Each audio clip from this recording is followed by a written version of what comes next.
The winter sun hung low over the small countryside, casting a pale golden light across the endless fields. Ethan, a young farmer in his mid-20s, trudged back home after hours of battling frozen soil and tending to crops that barely grew. His hands were rough, his clothes patched and worn, and his boots heavy with mud. Life had been cruel to him. His father's debts weighed on his shoulders. The farm barely produced enough to survive, and yet he worked day after day, clinging to the hope that hard work might one day bring change.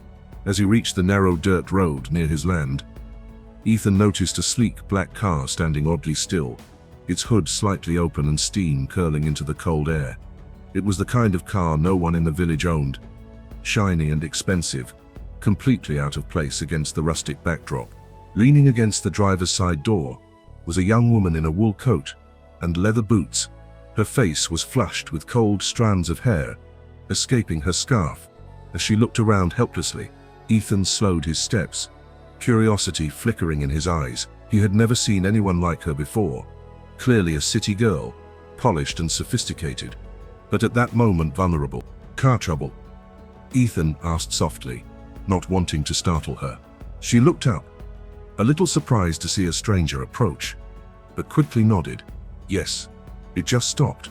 I don't know what's wrong, and no one's passing by." Ethan walked over, his farmer's instinct kicking in. Years of fixing broken plows and tractors had given him a knack for machinery. He pulled out a small toolkit he always carried and began inspecting under the hood. His movements were steady and confident, though his jacket was torn at the sleeve and his hands bore the marks of labor. Within minutes, he figured out the issue, tightened a few connections, and coaxed the engine back to life. The car roared softly, purring like new. The girl's face lit up in relief. "Thank you," she exclaimed, her eyes shining. "I don't even know your name." "Ethan," he replied simply, giving a modest smile. She introduced herself as Isabella, still marveling that a struggling farmer on a lonely road had helped her when she least expected it. Neither of them knew that this small encounter would become the turning point of their lives.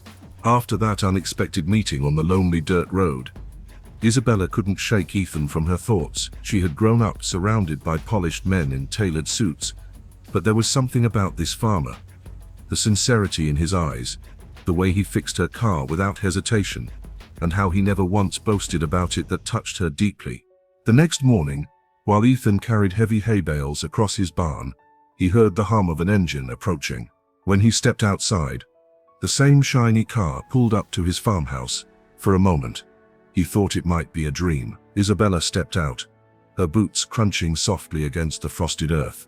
She looked slightly out of place in the rural setting, yet her smile carried warmth. "I just wanted to say thank you properly," she said, holding out a small box of baked goods from a city bakery.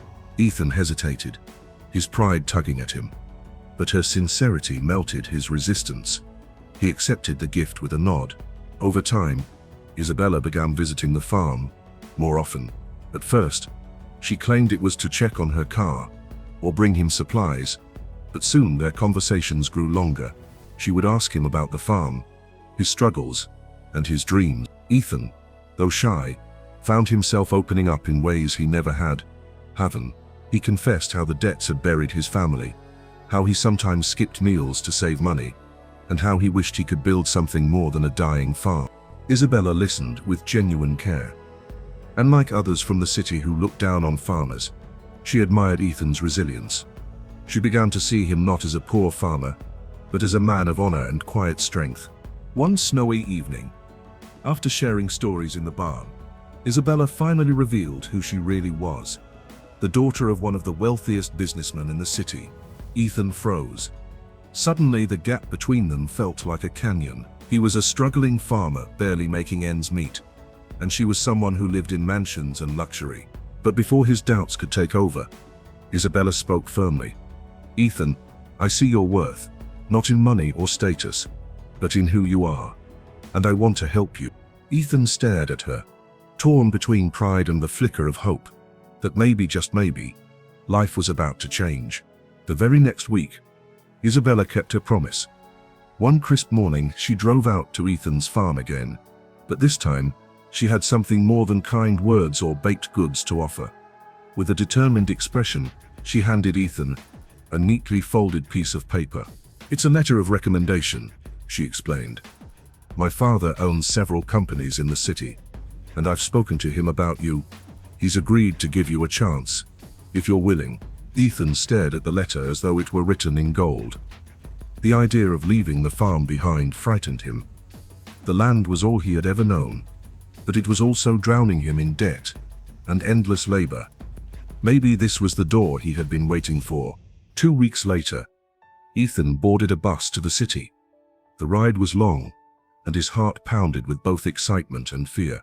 He wore his cleanest shirt, though it was still faded from years of use, and carried only a small bag.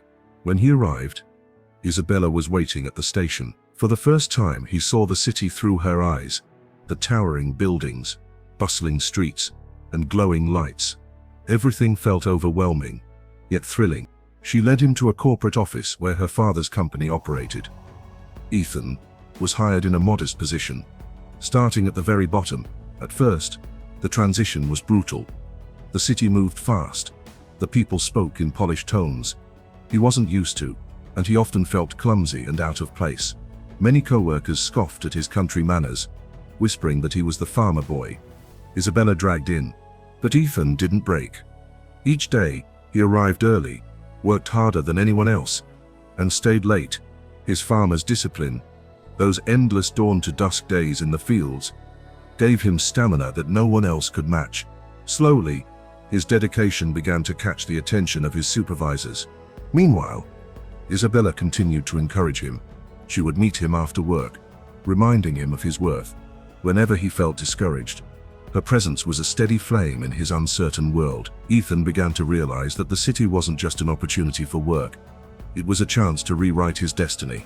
By the end of his first year, Ethan had risen through the ranks faster than anyone expected. The farmer who once struggled to pay for seeds was now a respected man in a growing company, and deep inside, he felt this was only the beginning. Years passed, and Ethan's name began to echo through the business world. What started as a humble entry-level job slowly transformed into a career marked by brilliance and grit. He absorbed everything like a sponge: finance, management, negotiation. The same persistence that once kept him alive on the farm now fueled his climb up the corporate ladder. Soon, Ethan wasn't just an employee. He was creating ideas that revolutionized parts of the company. Isabella's father, once skeptical of the farmer boy, grew deeply impressed. Eventually, he entrusted Ethan with leading major projects. Each one turned into a success, and Ethan's reputation soared. But Ethan never forgot where he came from. Even as he moved into a luxurious apartment and began dressing in tailored suits, he often drove out of the city to visit his old farm. The broken fences, the empty barn, the fields that once held his sweat and tears. They reminded him the boy who refused to give up. One snowy evening, Isabella visited him at his office. She looked around at the glass windows and the view of the skyline. "Do you realize what you've done?" she asked, soft. Ethan smiled, though there was still humility in his eyes. "I planted seeds in a different kind of soil this time, and they grew." Their bond deepened over the years, not just as friends, but as partners. She had given him a chance when the world saw only a struggling farmer, and he, through determination, had proven her belief right. Eventually, their friendship blossomed into something more, and love became the foundation of their story. By the time Ethan turned 40, he was no longer the poor farmer fighting to survive. He was a billionaire, the head of a multinational company that employed thousands.